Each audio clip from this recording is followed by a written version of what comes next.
పదేళ్లుగా విధ్వంసమైన ఆర్థిక పరిస్థితిని గాడిలో పెట్టేందుకు రేవంత్ రెడ్డి సర్కార్ దిద్దుబాటు చర్యలు చేపట్టింది. గత ప్రభుత్వం చేసిన అప్పులు, వడ్డీలు చెల్లించేందుకు ఆర్థిక క్రమశిక్షణను పాటిస్తోంది. దుబారా లేకుండా ప్రతి పైసాకు జవాబుదారీగా ఉండేలా ఖర్చులపై నియంత్రణను అమలు చేస్తోంది.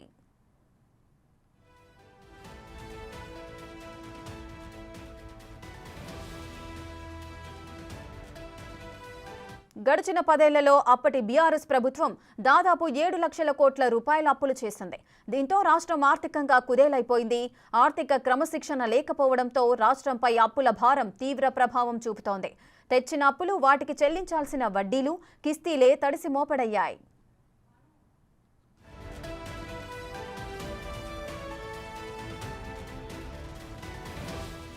రేవంత్ రెడ్డి ముఖ్యమంత్రిగా పదవి బాధ్యతలు చేపట్టిన డిసెంబర్ నుంచి ఏప్రిల్ 13వ తేదీ వరకు రాష్ట్ర ప్రభుత్వ ప్రణాళికేతర రుణాలన్నీ కలిపి 17,618 కోట్ల రూపాయలు అప్పు చేసింది.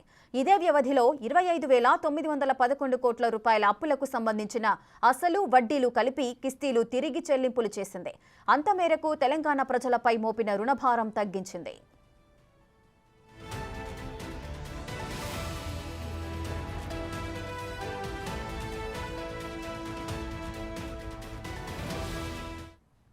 బీఆర్ఎస్ హయాంలో జరిగిన అప్పులకు సంబంధించి కూడా ఇప్పుడు లెక్కలు తేల్చే పనిలో పడింది రేవంత్ సర్కార్. రాష్ట్రం మీద ఉన్న ఆ అప్పుల భారాన్ని తగ్గించే దిశగా కూడా ఆలోచనలు చేస్తోంది. మరింత సమాచారం మా డిప్యూటీ బ్యూరో చీఫ్ సాదిక్ అందిస్తారు. సాదిక్, గత ప్రభుత్వం చేసినటువంటి అప్పుల నుండి రాష్ట్రాన్ని పూర్తి స్థాయిలో ఆర్థికంగా గాడిలో పెట్టేందుకు రేవంత్ రెడ్డి సర్కారు చాలా ప్లాన్ ప్రకారంగా ముందుకు పోతుంది. ఇప్పటికీ ఆర్థిక క్రమశిక్షణతో ముందుకు పోతున్నటువంటి కాంగ్రెస్ ప్రభుత్వం పూర్తి స్థాయిలో కూడా ఆ దుబారాను పూర్తి స్థాయిలో కూడా తగ్గించేటువంటి ప్రణాళికలకు సిద్ధం చేస్తుంది. ప్రధానంగా గత ప్రభుత్వాలు చేసినటువంటి అప్పులు, అదేవిధంగా దానికి సంబంధించిన మితిలకే చాలా మట్టుకు వెచ్చించాల్సిన పరిస్థితి ఉండేది. అయితే ఈ మధ్య కాలంలో అంటే 3 నెలల కాలం డిసెంబర్ నుంచి మొదలు పెడితే ఇప్పటి వరకు చేసినటువంటి అప్పులు చూస్తుంటే కేవలం 17,000 కోట్లు పైగా మాత్రమే తీసుకుంది. కానీ పేమెంట్స్ ఏదైతే మనకు 7,000 కోట్లు సంబంధించినటువంటి అప్పులు తీసుకున్నామో దానికి సంబంధించిన పేమెంట్ దాదాపు 25,000 కోట్ల వరకు కూడా తిరిగి చెల్లించినటువంటి పరిస్థితి కనబడుతుంది. సో ఆర్థిక క్రమశిక్షణ, అదేవిధంగా దుబారాను తగ్గించడం, అదేవిధంగా ఆర్భాటాలకు వెళ్లకుండా పూర్తి స్థాయిలో అయితే రేవంత్ రెడ్డి సర్కారు దీనిపైన ఫోకస్ పెట్టినట్టుగా స్పష్టంగా అర్థమవుతుంది. ప్రధానంగా ఇప్పటికే ముఖ్యమంత్రి రేవంత్ రెడ్డి కూడా ప్రధానంగా ఇప్పటికే బిజినెస్ క్లాస్లో కాకుండా, ప్రత్యేక ఫ్లైట్లో కాకుండా మామూలు ప్యాసింజర్స్ లాగానే మనకు ఢిల్లీ పర్యటన కానీ ఇతరత్ర పర్యటనలకు చేస్తూ ఉన్నారు. మంత్రులు కూడా చాలా సాదాసీదగా కూడా వాళ్ళ యొక్క పరిపాలనలో విధానంలో ముందుకు పోతున్న సందర్భం ఉంది.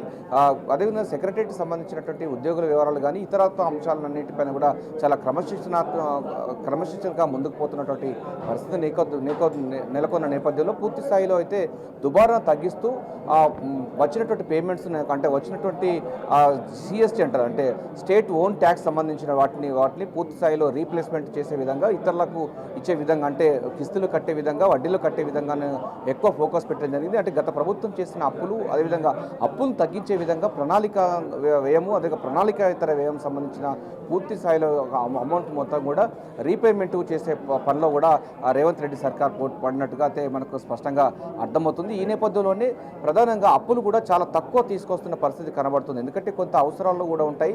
ఉద్యోగులకు సంబంధించినటువంటి వారు గత ప్రభుత్వంలో 15వ తారీఖు వరకు కూడా శాలరీస్ ఇవ్వలేని పరిస్థితిలో ఉండేది.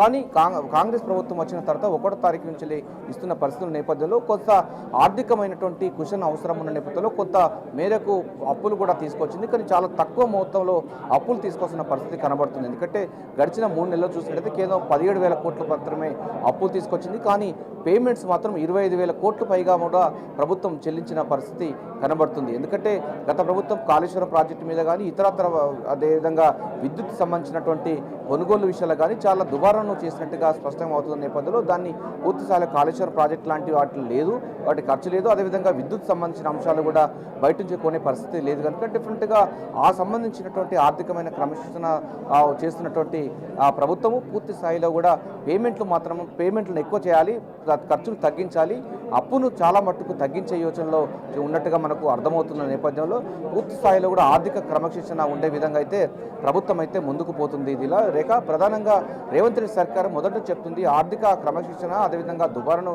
తగ్గిస్తాము, అభివృద్ధి సంక్షేమం ఈ రెండు ప్రధాన అంశాలపైన కూడా ఫోకస్ పెట్టామని చెప్పారు. ఇప్పటికే 6 గ్యారంటీ స్కీమ్స్ అమలవుతున్నప్పటికీ కూడా అప్పులు ఎక్కువ తీసుకురాకుండా పూర్తి స్థాయిలో అయితే ఉన్నటువంటి స్టేట్ ఓన్ ట్యాక్స్ ద్వారానే పూర్తి స్థాయిలో అయితే ఆర్థిక క్రమశిక్షణతో ముందుకు పోతున్న పరిస్థితి కనబడుతుంది.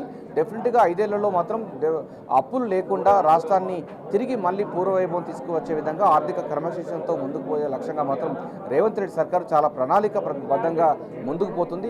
అప్పులను తగ్గించుకోవడం, అదేవిధంగా ఆ దుబారాను తగ్గించుకోవడం, గతంలో ఉన్నటువంటి ఆ 7 లక్షల కోట్లకు సంబంధించినటువంటి అప్పును క్రమక్రమేణా తగ్గించుకునే ఏర్పాట్లు చేసే లక్ష్యంగా అయితే ఆర్థికవేత్తలు సూచన మేరకు రేవంత్ రెడ్డి సర్కార్ అయితే ముందుకు పోతుంది.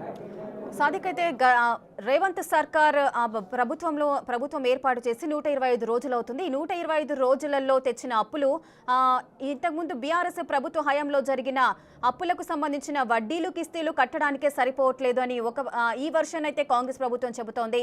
సో ఇంకో వర్షన్ ఏంటంటే బీఆర్ఎస్ నేతలు మాత్రం ఈ 6 గ్యారంటీల అమలు ఎందుకు లేట్ అవుతోంది అంటూ కూడా కాంగ్రెస్ ప్రభుత్వంపై విమర్శనాస్త్రాలు గుప్పిస్తున్న పరిస్థితి నెలకొంది. అసలు ఏ విధంగా చూడొచ్చు? అంటే దిల్ల రేఖ ప్రధానంగా మనకు గత ప్రభుత్వాలు చూసినట్టయితే అంటే ఈ 3 నెలల కాలాన్ని ర్యాండమ్గా తీసుకున్నట్టయితే 17,000 కోట్లు మాత్రమే కాంగ్రెస్ ప్రభుత్వం తీసుకొచ్చింది. కానీ గత ప్రభుత్వాలు చూసినట్టయితే దాని దాదాపు 19,000 కోట్ల పైచిలకు కూడా అప్పులు తీసుకొచ్చిన పరిస్థితి కలిగింది. అంటే కేవలం 4,000 కోట్ల రూపాయల వరకు తగ్గించుకోగలిగింది. ఫ్లాగ్షిప్ ప్రోగ్రామ్స్ ఆల్రెడీ మనకు ఇప్పుడు Mahalakshmi scheme flagship programme continuation అవుతుంది.